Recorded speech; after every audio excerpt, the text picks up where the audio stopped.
तो आज हम लोग बात करते हैं हमारे न्यू चैप्टर की, chapter number 4, subject BK, bookkeeping, 12th commerce, 12वीं क्लास का। पेज नंबर 168 पर है retirement of partner. Retirement of partner का मतलब है पार्टनर जब बिजनेस से हट जाता है, मतलब बिजनेस छोड़कर जाता है।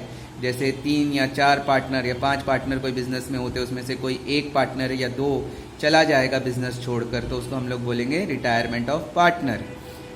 यहाँ पर लिखा है मैंने इंग्लिश में, व्हेन मोर देन 2 पार्टनर, जब 2 से ज़्यादा पार्टनर एक बिजनेस में काम करते हैं, runs a business, and among them, और उसी में से कोई एक wish to leave the partnership business, उसको लगता है कि मैं बिजनेस अभी छोड़ दूँ कोई भी वजह से, is called retirement of partner. उसके कुछ रीजंस मैंने लिखे हैं। नो इंटरेस्ट इन बिजनेस, हो सकता है किसी उसको इंटरेस्ट नहीं हो बिजनेस आगे कंटिन्यू करने में। ओल्ड एज, हो सकता है वो बूढ़ा हो गया, अब उसको नहीं करना है बिजनेस, हिम्मत नहीं है। या कंटिन्यू बिजनेस में लॉस हो रहा है तो उसको लग रहा है मैं छोड़ दूँ ये बिजनेस में, तो वो छोड़कर जा सकता है। और भी बहुत सारी वजह हो सकती है, आपस में कोई जम रही नहीं रही है, आपस में पार्टनर्स के झगड़े हो सकते हैं। अब यहाँ क्या होता है जब कोई पार्टनर छोड़कर चला जाता है, मैंने यहाँ हिंदी में लिखा हूँ, न्यू रेशियो निकालना पड़ता है। क्या होता है जब पार्टनर बिजनेस छोड़ के चला जाता है रिटायरमेंट में, तो जब पार्टनर में से कोई पार्टनर चला जाता है बिजनेस से, तब बाकी पार्टनर प्रॉफिट और लॉस, तब बचे हुए पार्टनर, जैसे 3 पार्टनर है ए बी सी, उसमें से सी चला गया तो ए और बी जो है जिस हिस्से में अपना आने वाले वक्त में जब 2 लोग उन लोग बचे हुए फ़ायदा या नुकसान को बांटना है, तो कौन से हिस्से में बांटेंगे, उस हिस्से को बोलते हैं न्यू रेशियो। क्या बोलते हैं? New ratio.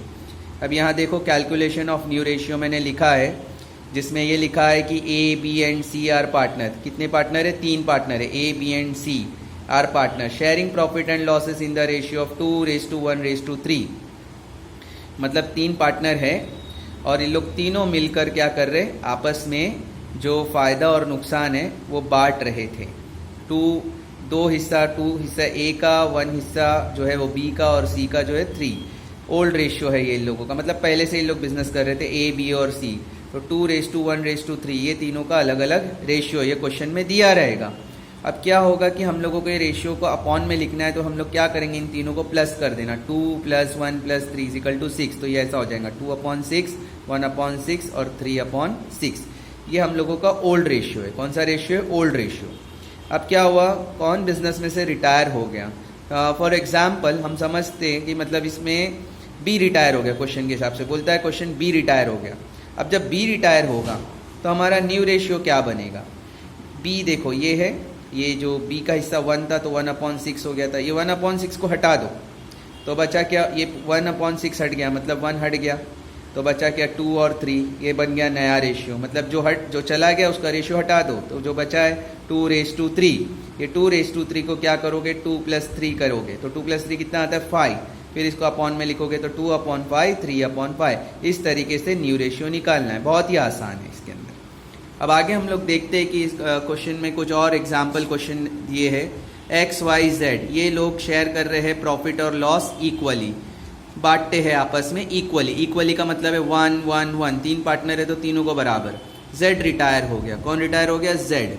And his share is acquired, मतलब उसका जो हिस्सा है जब वो रिटायर हो गया तो उसका हिस्सा जो है एक्स और वाई ने ले लिया, उन लोगों को एक्स्ट्रा हिस्सा मिल गया। जब वो छोड़ दिया तो उसका हिस्सा इन लोग में मिल जाएगा। इन रेशियो ऑफ 3:1, 3:1 के रेशियो में दोनों को प्लस करो 3 और 1, तो ये होगा 3/4, 1/4। क्वेश्चन बोल रहा है new profit sharing ratio find out करो। अब ये इससे पहले जो मैंने एग्जाम्पल बताया था, इसके अंदर अगर तुम लोग देखोगे तो इन लोग तीनों का जो पुराना रेशियो है, ओल्ड रेशियो, वो दिया हुआ था क्वेश्चन में, सिर्फ ओल्ड रेशियो। अब इस क्वेश्चन में देखोगे तो इक्वली बांट रहे, मतलब ये जो बांट रहे हैं तीनों मिलकर वो ओल्ड रेशियो हो गया, और अभी जो ये जो मिल रहा है इन लोगों को ये गेन रेशियो हो गया। अब इस क्वेश्चन में न्यू रेशियो फाइंड आउट करने का तरीका थोड़ा अलग होगा। इसमें क्या करोगे, ओल्ड रेशियो पहले तो लिखोगे एक्स वाई जेड का, इक्वल का मतलब है 1 1 1, तीनों को बराबर, इक्वल रेशियो। 1 + 1 + 1 करोगे तो 3 हो जाएगा, तो 1/3, 1/3, 1/3 हो गया। अब steps to find out new ratio. अब न्यू रेशियो फाइंड आउट करने के लिए क्या करना है, ये कब करोगे, क्वेश्चन में इससे पहले वाले क्वेश्चन में सिर्फ ओल्ड रेशियो दिया था, पर यहाँ पर ओल्ड और गेन बोथ आर गिवन। तो हम लोग क्या करेंगे, सबसे पहले x गेन लिखेंगे, ओल्ड रेशियो 1/3 लिखोगे, मैंने फॉर्मूला जैसे बनाया, old ratio multiply by gain ratio 1/3 लिखोगे, और इन लोगों का जो दूसरा रेशियो दिया था 3/4 उससे मल्टीप्लाई करोगे, 3 1 जा 3, 3 4 जा 12, old ratio multiply by gain ratio, ये हो गया 3/12। फिर दूसरा है सेकंड वाइज गेन, अभी y की बात करते हैं, तो वाइज गेन का कैसे तुम लोग सॉल्व करोगे, ये भी वैसे ही करोगे तुम लोग। अब y का जो हिस्सा है यहाँ पर जो देखो दिया हुआ है, पहले जो है ओल्ड रेशियो 1/3 लिखा हुआ है, right, x y z, y का 1/3, तो 1/3 लिखो। 1/3 लिखने के बाद तुम लोग मल्टीप्लाई की साइन डालोगे, हमेशा याद रखना, और मल्टीप्लाई बाय तुम लोगों को क्या करना है, इसको 1/4, ये जो 1/4 दिख रहा है, यस, ये जो 1/4 है उससे तुम लोग मल्टीप्लाई करोगे। ओके, ये देखो ये y का 1/4 है, तो 1/4 से तो 1 1 जा 1, 3 4 जा 12, इस तरीके से दोनों का गेन रेशियो मिल गया। गेन मतलब न्यू गेन, ये लोगों का न्यू गेन है, वो पुराना दिया हुआ था। अब क्या करोगे, इसमें नया रेशियो फाइंड आउट करने के लिए एक और फॉर्मूला स्टेप्स है, x न्यू शेयर। तो ऐसे कैसे तुम लोग फाइंड आउट करोगे, 1/3 लिखोगे, ये 1/3 तो इन लोगों का ओल्ड रेशियो है, प्लस तुम लोग क्या करोगे, टोटल गेन। अब ये जो नया गेन बना है क्या है, 3/12, दोनों इन दोनों को प्लस कर दो।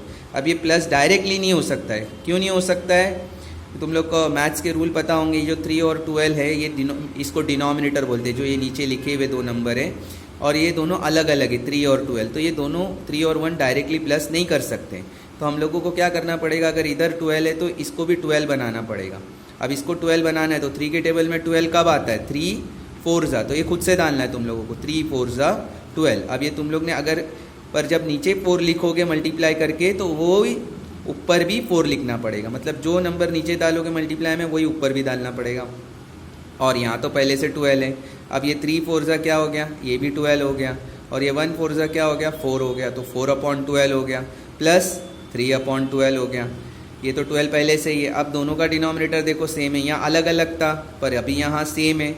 अब हम लोग को जब ये सेम है तो हम लोग क्या कर सकते हैं, ये जो 4 है, जो 1 4 जा 4 करके आया, क्यों 4 आया पता है ना, कि नीचे 4 डाले तो ऊपर भी, तो 4 + 3, अब ये 4 था, बाजू में 3, 4 + 3 कितना हुआ 7, और डिनोमिनेटर को कॉमन लोगे तो 7/12। तो इस तरीके से ये इसका न्यू शेयर आ गया।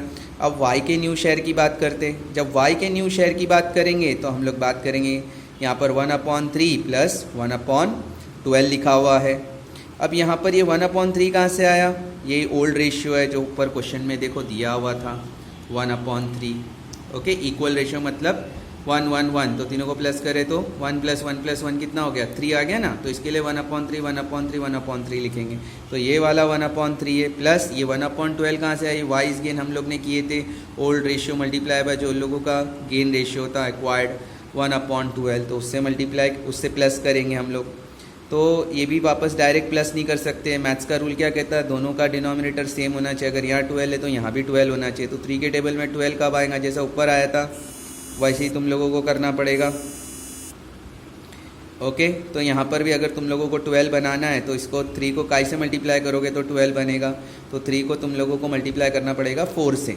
ओके, ताकि जब 3 को 4 से करोगे तो 12 आ जाएगा, तो इसको 3 को मल्टीप्लाई करोगे 4 से, ताकि दोनों सेम हो जाए डिनोमिनेटर में। अगर इसको 4 से करोगे तो ऊपर भी 4 को मल्टीप्लाई करना पड़ेगा, तो 1 4 जा, ऊपर भी 4 से मल्टीप्लाई करो, नीचे भी 4 से मल्टीप्लाई क्यों किए, ताकि इधर भी 12 हो जाए। तो देखो 1 4 जा 4, 3 4 जा 12, और ये तो पहले से 12 है बाजू में, तो 12 कॉमन डिनोमिनेटर हो गया, ये 4 हो गया, ये 1 हो गया, 4 + 1 कितना हो गया 5, तो ये आ गया 5, और ये कॉमन डिनोमिनेटर 12।